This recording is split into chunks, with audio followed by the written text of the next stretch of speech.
은퇴하면 다들 편안하게 쉬면서 손주 보며 살 거라 생각하시죠?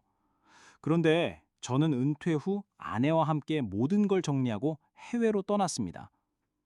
주변에선 다들 말렸습니다. 나이 들어서 뭘 새로 하냐? 그냥 한국에서 편하게 살아라. 하지만 우리는 결국 황제 이민을 선택했습니다.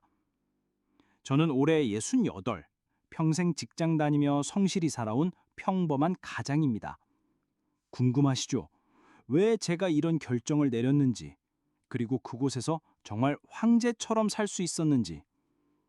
영상을 시청하시려면 구독과 좋아요 눌러주세요. 영상을 제작하는데 큰 힘이 됩니다. 40년 넘게 회사 생활을 하고 드디어 은퇴했습니다.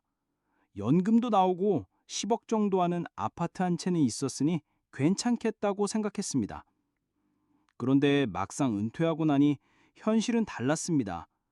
연금만으로는 생활이 빠듯했고 물가는 매달 오르는 게 눈에 보였습니다.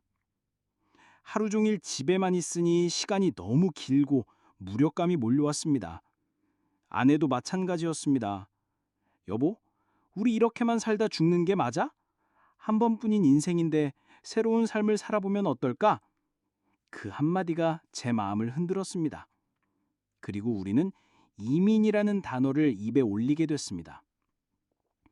인터넷을 찾아보니 은퇴 이민이라는 게 있었습니다. 태국, 말레이시아, 필리핀. 한국보다 물가가 훨씬 싸고 연금만으로도 황제처럼 살 수 있다는 이야기. 특히 세부가 눈에 들어왔습니다. 한국에서 4시간, 5시간 비행이면 갈 수 있고 따뜻한 날씨에 바다가 아름답다는 점. 무엇보다 생활비가 한국의 3분의 1 수준이라 했습니다. 저와 아내는 밤마다 자료를 찾아봤습니다. 세부에선 월 200만 원만 있어도 운전기사와 가정부를 둘 수 있다더라. 풀빌라에 수영장까지 갖춘 집도 가능하다더라. 결국 우리는 결심했습니다.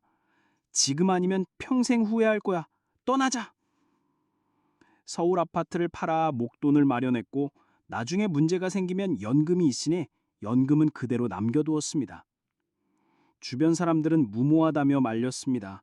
하지만 우리의 마음은 이미 정해져 있었습니다.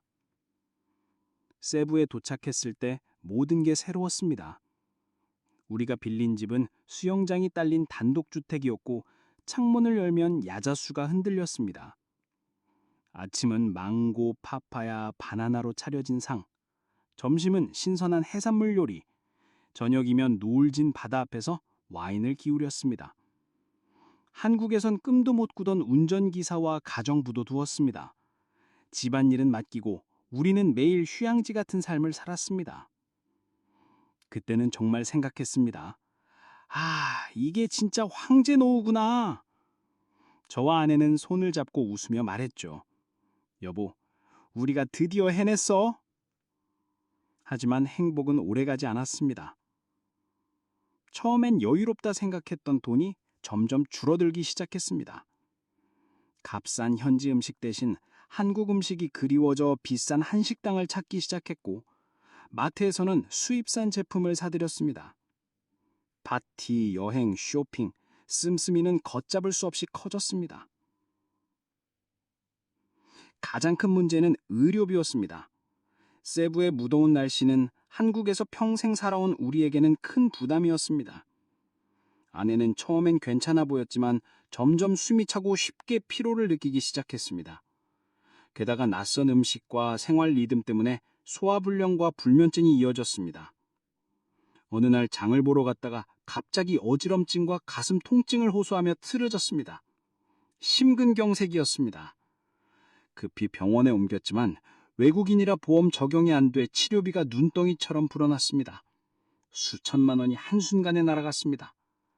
그때 깨달았습니다. 아, 노후에는 모험이 아니라 안정이 필요했구나. 또 다른 문제는 교민들이 권한 투자 사기에 걸려들었습니다. 곧 리조트 들어올 땅이다. 돈방 속에 앉는다. 는 말에 가진 돈 발반을 쏟아부었지만 알고 보니 불법 점유지. 사업주는 이미 도망쳤습니다. 그 순간 모든 게 무너졌습니다. 아내와는 매일 싸웠습니다. 여보, 이제 어쩔 거야? 집도 돈도 다 날렸잖아. 저도 소리쳤습니다. 당신이 그렇게 즐기자고 해서 이런 거 아니야? 사랑으로 버텨온 부부였지만 그곳에서 우리는 남나라하게 갈라졌습니다. 남은 건 텅 빈 통장과 서로를 원망하는 감정이었습니다. 결국 몇 년 만에 우리는 한국으로 돌아왔습니다. 돌아온다고 해서 상황이 나아진 것은 하나도 없었고, 한때 은퇴 자금을 불려서 황제처럼 살겠다고 떠났지만 남은 것은 텅 빈 통장과 나이 든 목뿐이었습니다. 우리가 가진 아파트는 이미 팔아버린 지 오래였고, 투자라 믿었던 돈은 사기꾼의 손에 넘어가 버렸습니다.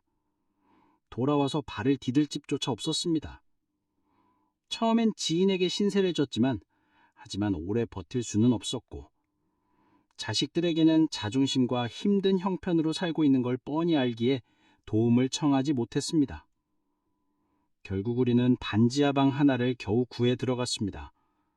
창문은 작고 낮아서 햇빛조차 잘 들어오지 않았고, 장마철이 되면 습기가 벽을 타고 흘러내렸습니다.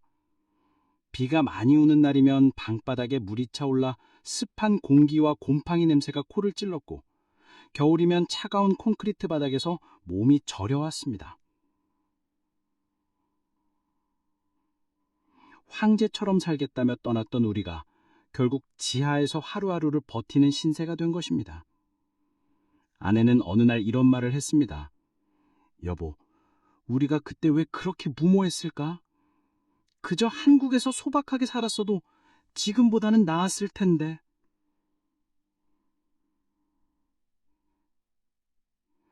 나는 아무 대답도 하지 못했고, 창밖에 보이는 하수구 뚜껑과 지나가는 사람들의 발만 멍하니 바라봤습니다.